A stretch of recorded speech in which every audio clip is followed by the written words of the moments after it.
Hey everyone, Vickerman here, and we're playing some Hearts of Iron 4. Just came out, and we are playing as the British, the UK, and we are the head of the Allies, as you might guess.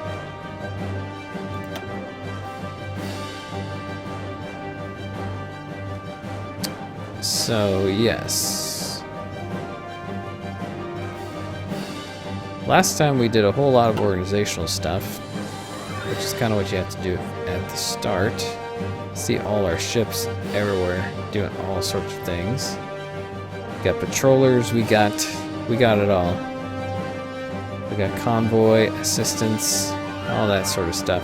Basically, I just set it to, yeah, go Britain. I set things up with the idea that we'll be going to war at some point. But right now they're kind of doing their own thing. I'm guessing that this is trade. Reclaim Ireland.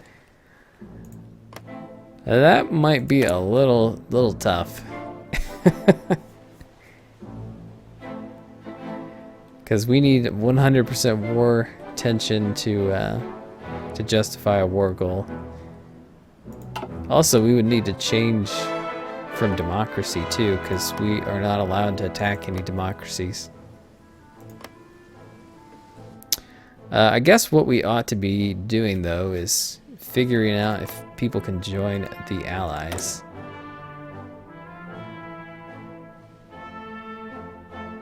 Invite to faction. Alright, so world tension probably too low, but I wonder if France might be interested. Okay, we'll have to wait a little bit.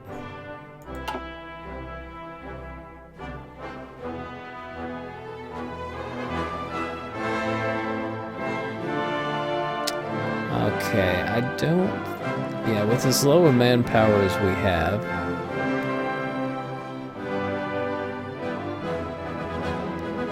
we don't really want to train any more divisions right now.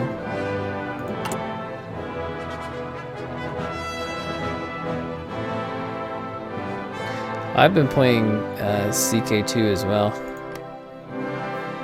Just recorded some more episodes for the YouTube channel. This is my first Hearts of Iron game. So I did play an awful lot today, like 8 hours or so, trying to get my head around it. So I think I sort of get it, and I imagine the UK is probably more forgivable or more forgiving than some nations. At least is playing as them.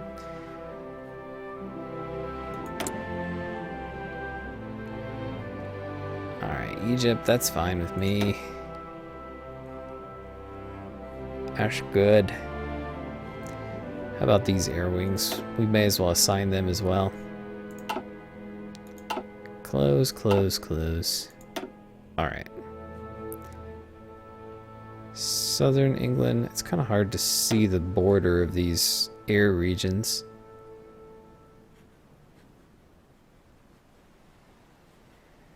Yeah, I think I played like maybe 2 hours of Hearts of Iron. 3. And I don't know that I ever really unpaused. Because I was just trying to wrap my head around all the stuff when you start. Yeah, it seems a lot easier to learn this one. In fact, they have a tutorial. They actually have a tutorial, which is wonderful. Let's do that. Now, can you not reach that? No, you can. Excellent.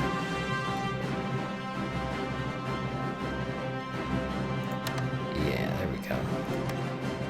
It is easier to control, but there's still a whole lot of stuff to keep in your head, and it can be a little daunting at times. But that isn't really the game that's doing it. It's just, well, that is just the fact that the world is massive. That's the problem. Alright, I think we're pretty well assigned. And as a democracy, we can't do a whole lot of war yet. Can't do a whole lot of really anything.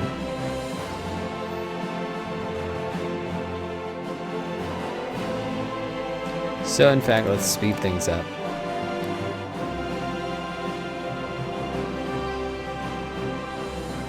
But the thing is, we're sort of building things up to where once we have more world tension, we can switch, kind of flip the switches, and we'll be producing a whole lot more stuff.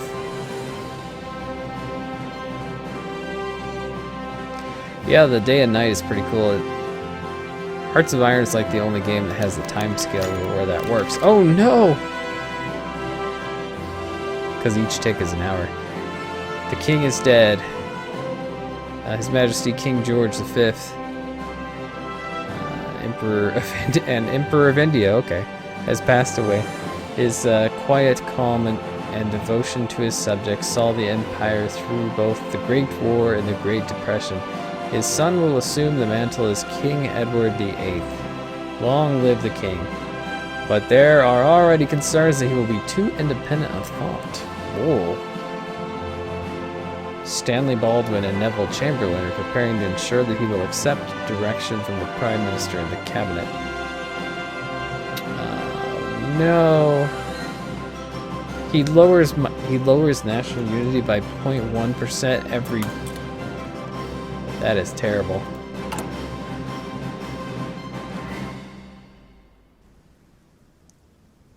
By every week.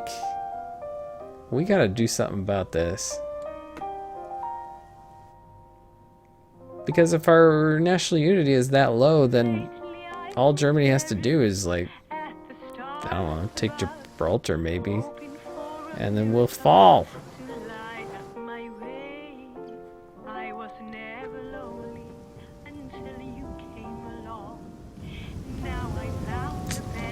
Yeah, it's too bad. See, this is kind of annoying. I think it's because of my trade policy.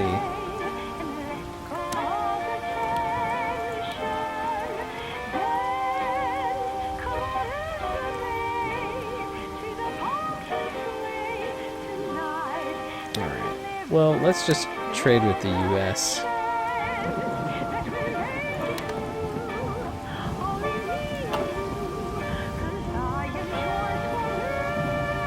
Oh, your hometown? That's cool.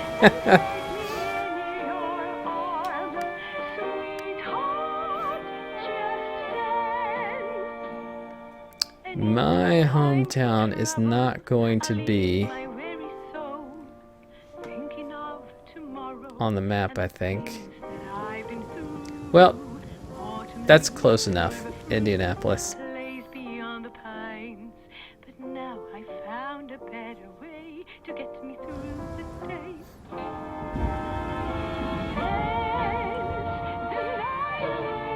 So yeah, I was playing earlier as the United States, and I wanted to try some of this changing of government sort of thing. And I successfully led a communist revolution, and there was a giant civil war. But the Soviet Union said, hey, we're going to come over there and help you, and so it wasn't a big deal. Although the United States is a big place when you're trying to march infantry across it. We gained protest action. Several German divisions recently advanced to the Rhineland. French seem content to limit their response, but we will issue an objective. Okay. Remilitarization of the Rhineland, breaking the treaty. So, first step towards war. And there's a lot of cool stuff that we can get, but... Oh, we need 5% will attention. That is not too much, so we might be able to get that soon. Yeah, we're already at 2.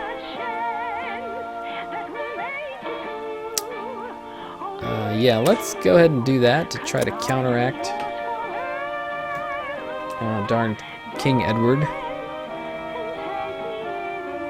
and his hits to our national unity.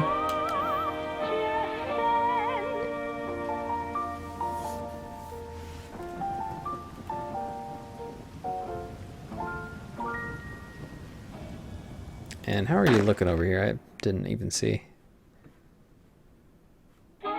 Alright, so obviously quite sparse, but not much you can do about it. We're deployed here along Ethiopia with the expectation that Italy would take over there. And Italy's going to be who we're going to be facing in Africa. Because Germany isn't over here at all.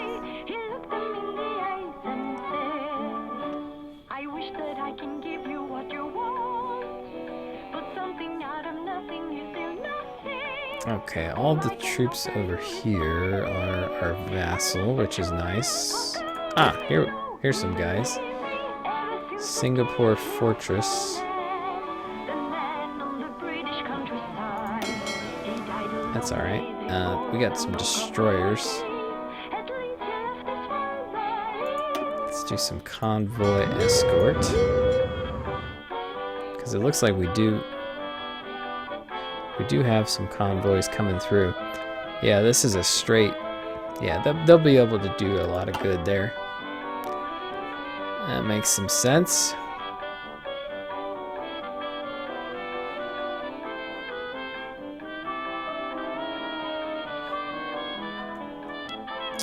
Alright, got some stuff here.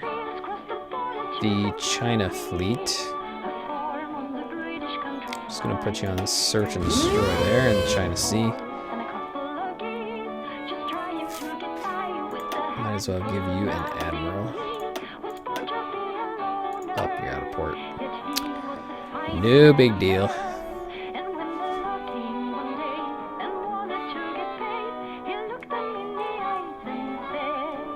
Is this mine?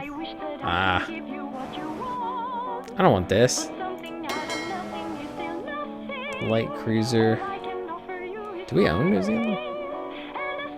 No, they're their own country there.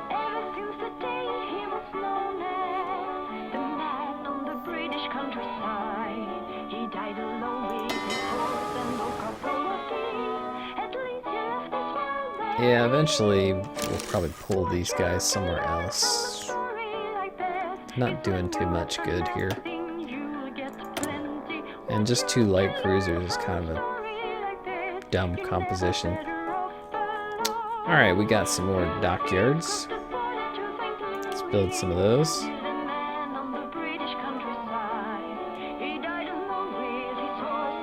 Oh, thanks for the sub. Yeah, the CK2, we are... I think it's episode 26 I posted before. But I've got some more for this week. I release those on Tuesdays and Thursdays. Yeah, that'll do. Don't want to waste any production time. I have played Stellaris. It's pretty darn good too.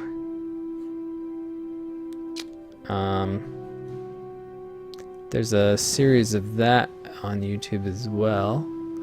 I started it on the launch day with making a Kerbal race for Kerbal Space Program. Then someone released a mod that actually made it the real thing, so I restarted the campaign. Plus, you know, I had just started and didn't know hardly anything about what I was doing. So now we're working on that campaign.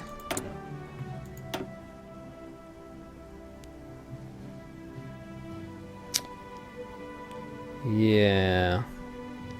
Should we do dispersed industry? The reason for that is the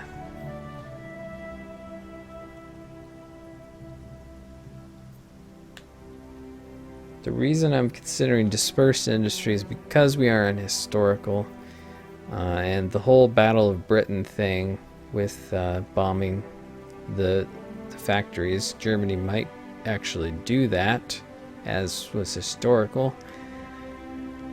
So I think it makes sense. It gives us quite a bit of help against bombing. So that's what I'm going to do.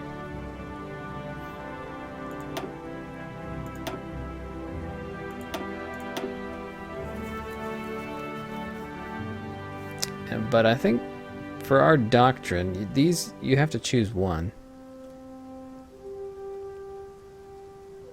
And I'm not sure really what the difference is, because it looks like a lot of the bonuses you end up getting very similar bonuses as you go. But I think we'll do strategic destruction. Just because it seems to be,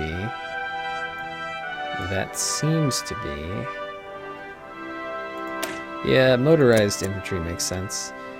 As far as whether you should get Hearts of Iron 4 or Stellaris, hard to say yet, because I've only played this a day. But this is certainly more in line with the Paradox Grand Strategy games, if that's what you like. Stellaris is excellent. It's more of a 4X space game, sort of like a Hearts of Orion type of thing, but I think it's pretty good, especially exploration is really fun. So it's really up to your personal preferences. I think they're both excellent games, actually.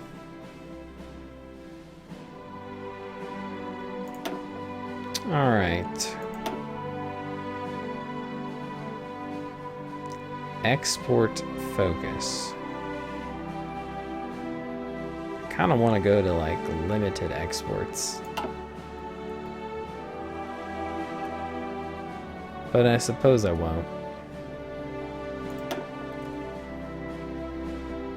And we need more.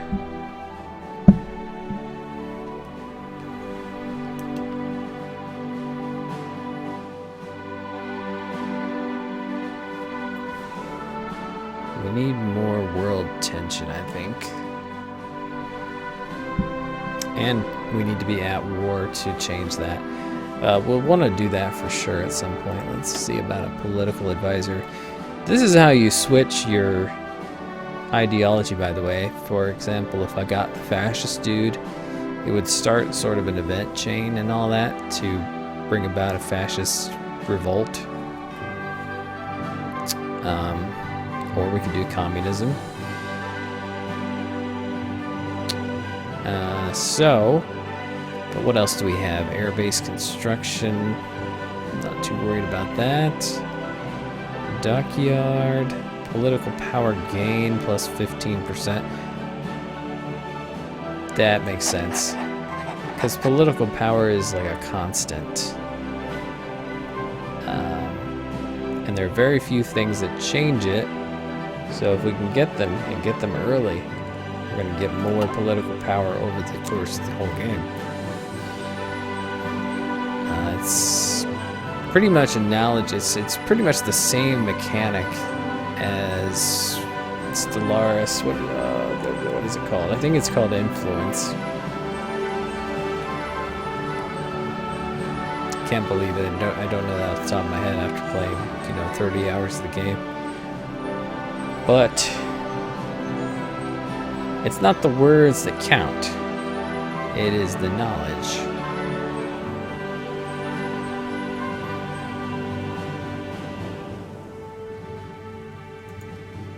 Right.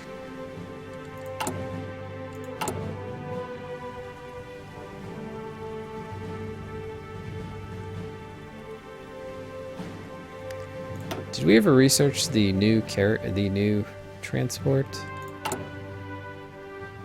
Or fighter? No, there it is. Pretty soon we'll want to switch over and build as many of these as we can. Because we need to shoot down them bombers that might show up over our lands. And I want enough that I can also have them patrol the sea as well. This is kind of a neat thing, that each region has its own weather effects, and it actually shows it. And if we move over to where there's no rain or something, then it'll be gone. And there's sound effects too.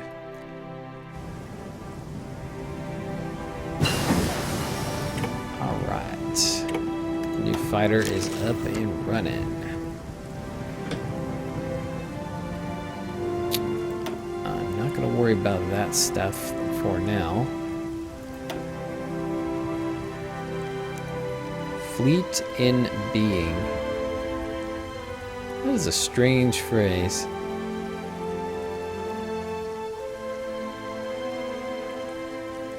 Against a stronger naval opponent, we can focus on tying up their fleet and destroying supply lines.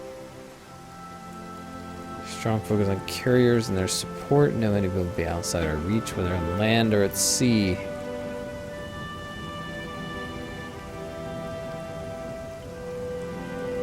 Convoy sailing. Destroyer sub detection.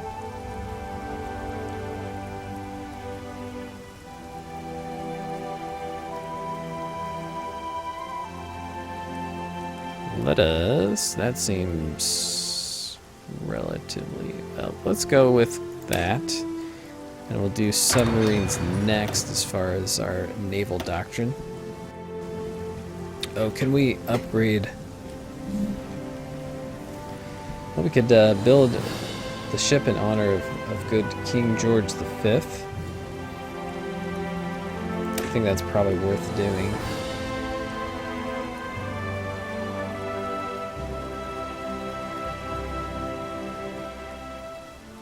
Smaller caliber cannons than earlier and even contemporary battleships. Despite the smaller caliber, the ships were adequately armed, carried strong AA weapons. How does that compare to our current model? We are looking at better evasion, better speed, better hull points, more armor piercing as well as armor. Increased range and anti-air and firepower and range a little bit. So yeah, that'll be good. Let's research that.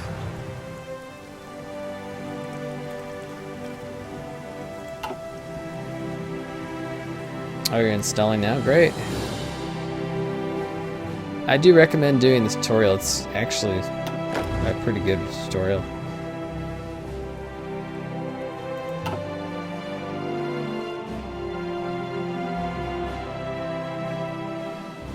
You play as Italy.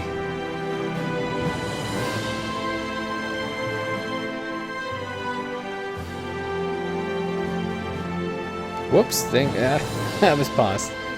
It's like nothing's happening.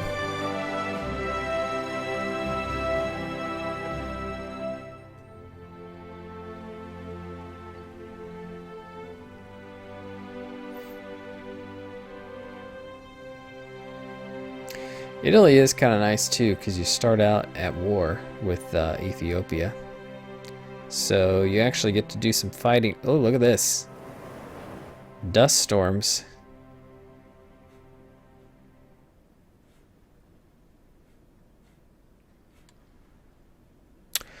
I do recommend it. Even if you played a lot of other Paradox games, if they weren't, if they weren't Hearts of Iron, then there's going to be a lot of things that are different. And they do a good job of explaining the differences. They don't say it as such, but they sort of emphasize things that are unique to Hearts of Iron as opposed to EU4 and whatnot.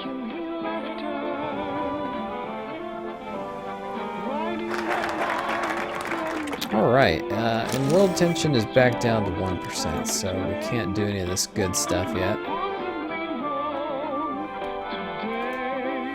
50% increase for armor technology. That's nice. So that's like a one-time use thing, so that whatever your next armor technology is has a 50% research boost. Service overseas. Well, we may want to go ahead and do some of this stuff while we wait.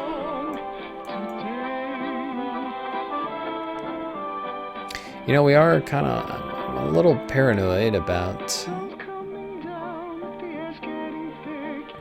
being attacked there, so maybe we should build the coastal forts. But what do they even do? Because do they defend ports from port attacks? Is that how that happens?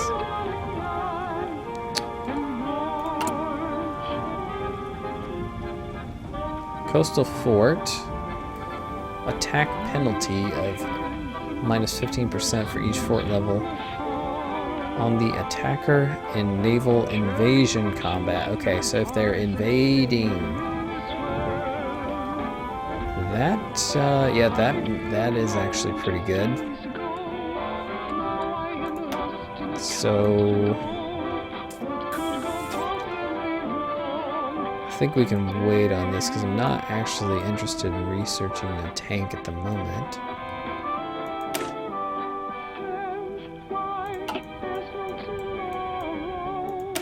Yeah, let's do that and get some coastal forts. Just in case we have some invasions coming in. Obviously, far later here now.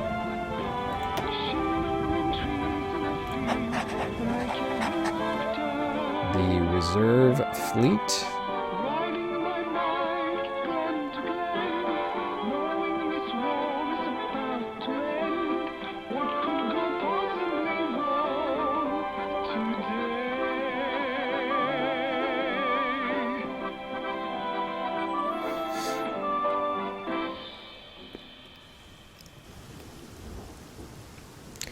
Yeah, so maybe when we actually get going, the subs, maybe they should be on Convoy Raider. And actually this sort of fleet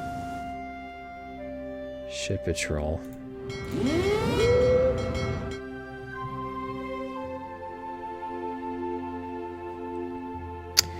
Yeah, I'm not sure historically if Nationalist Spain wins, but I'm not sure if historical AI focuses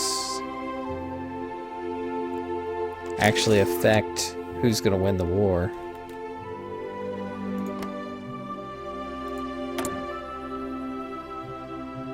Hey, buddy.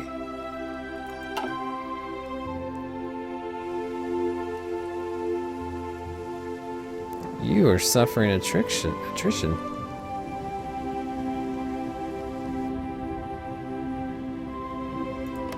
Probably because, is this marsh? The Olympics.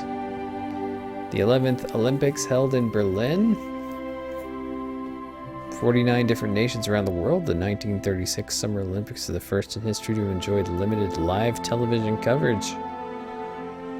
The games were a significant propaganda victory for the German regime, which spent lavishly on the event. German athletes saw the most success, winning 33 gold medals, while the Americans came in second with 24. 4 of these were won by Jesse Owens, single most successful athlete of the games.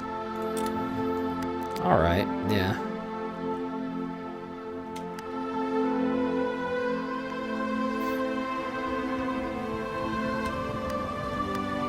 So, I am going to go ahead and end the YouTube cut at this time, but we will continue the stream. So if you're watching on YouTube, we shall see you next time. We are inching ever closer to possible conflict here. But I hope we will be ready when the time comes. So, we'll see you next time.